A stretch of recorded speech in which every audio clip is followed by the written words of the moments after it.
Hello guys, welcome back to my channel রুমাস kitchen. আজকে আমি একটি কাঁকড়া রেসিপি নিয়ে এসেছি, চলো দেখে নেওয়া যাক।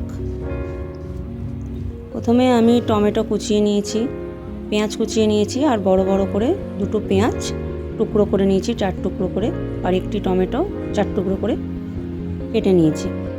আদা রসুন ছাড়িয়ে নিয়েছি, এটাকে আমি সবগুলো একসাথে বেটে পেস্ট বানিয়ে নেব। কুচনো পেঁয়াজ আর টমেটোটা পরে ফ্রাই করে রান্না করব। দেখতে পাচ্ছ তেলটা আমার গরম হয়ে গেছে, আমি কাঁকড়াগুলো অলরেডি দিয়ে দিয়েছি, স্কিপ করে দিয়েছি। কাঁকড়াটা আমার লাল লাল করে ফ্রাই করা হয়ে গেছে। আমি আস্তে আস্তে সবগুলো কাঁকড়াই ভেজে নেব।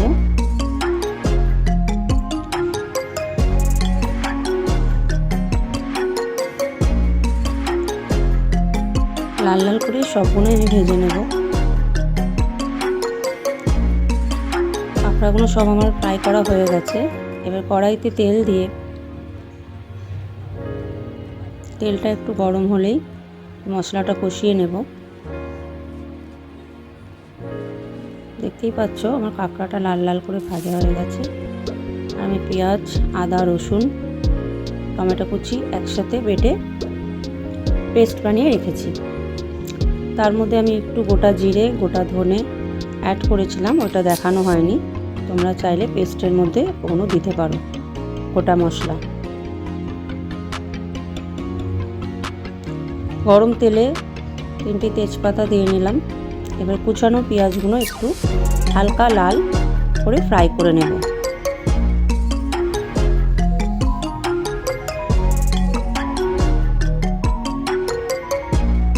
হালকা একটু লাল কালার হলে আমরা টমেটো কুচানোগুলো দিয়ে দেব।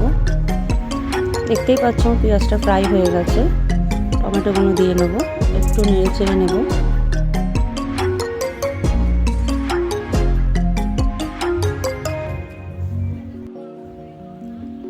টমেটোগুলো একটু নরম হলেই আমি পেস্টটা দিয়ে দেব। পেস্টটার মধ্যে পেঁয়াজ, আদা, রসুন, টমেটো কুচি আর গোটা জিরে, গোটা ধনে একসাথে দিয়ে পেস্ট করা আছে। দেখতে পাচ্ছ আমার টমেটোটা ফ্রাই হয়ে এসেছে, একটু নরম হয়ে গেছে। এবার আমি পেস্টটা দিয়ে নেব, পুরো পেস্টটাই ঢেলে দেব, দিয়ে ভালো করে এটাকে কষিয়ে নেব।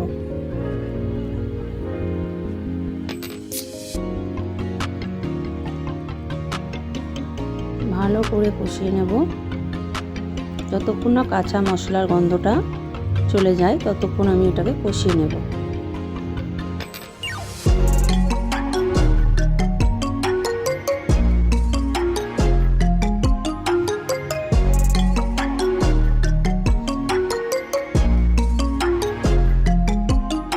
দেখতেই পাচ্ছ মশলাটা দিয়ে তেল ছেড়ে দিচ্ছে আস্তে আস্তে। এবার আমি এর মধ্যে মশলা অ্যাড করে দেব। 2 টেবিল চামচ হলুদ গুঁড়ো, 2 টেবিল চামচ লঙ্কার গুঁড়ো, 2 টেবিল চামচ জিরের গুঁড়ো, আর 1 চামচ ধনের গুঁড়ো দিয়ে আমি এটাকে ভালো করে নেড়ে নেব।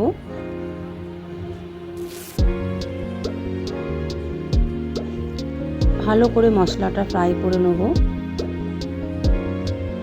যতক্ষণ না মশলাটা থেকে তেল ছাড়ছে ততক্ষণ আমি এটাকে ফ্রাই করব।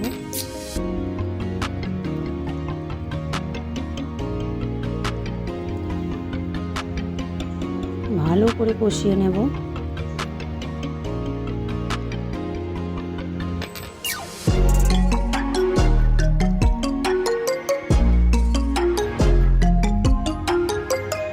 দেখতেই পাচ্ছ মশলাটা দিয়ে তেল ছেড়ে এসছে। আমি অল্প একটু চিনি দিয়ে নিলাম, তোমরা চাইলে দিতেও পারো, নাও দিতে পারো।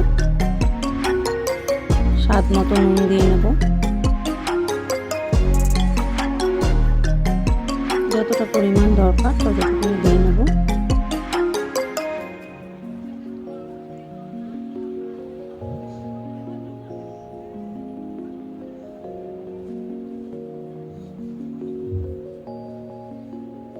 দেখতে পাচ্ছ তেল ছেড়ে দিয়েছে মশলাটা দিয়ে। মশলাটা আমার কষানো হয়ে গেছে।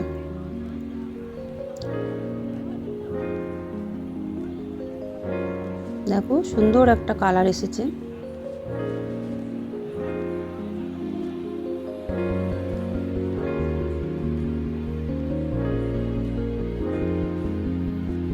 এবার কাঁকড়াগুলো আমি ওর মধ্যে ঢেলে দেবো,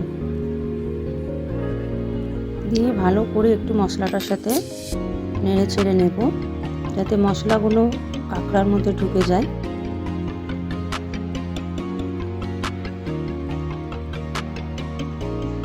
ভালো করে নেড়ে নেব মশলার সাথে।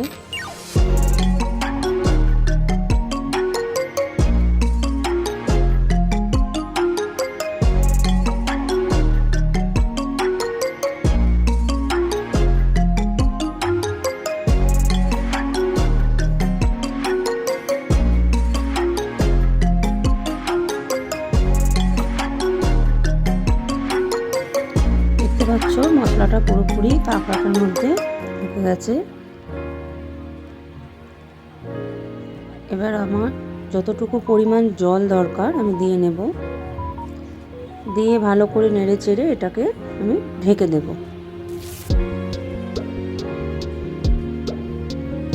আমি বেশি ঝোল রাখবো না, একটু মাখা মাখাই করব। জলটা একটু দিলাম যাতে কাঁকড়াগুলো একটু সেদ্ধ হয়ে যায়।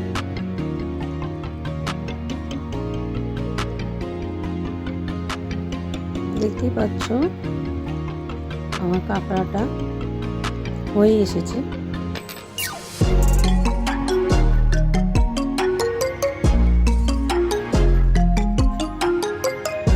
রেডি। ভালো লাগলে লাইক করো, শেয়ার করো, আমার চ্যানেলটি সাবস্ক্রাইব করো। টাটা।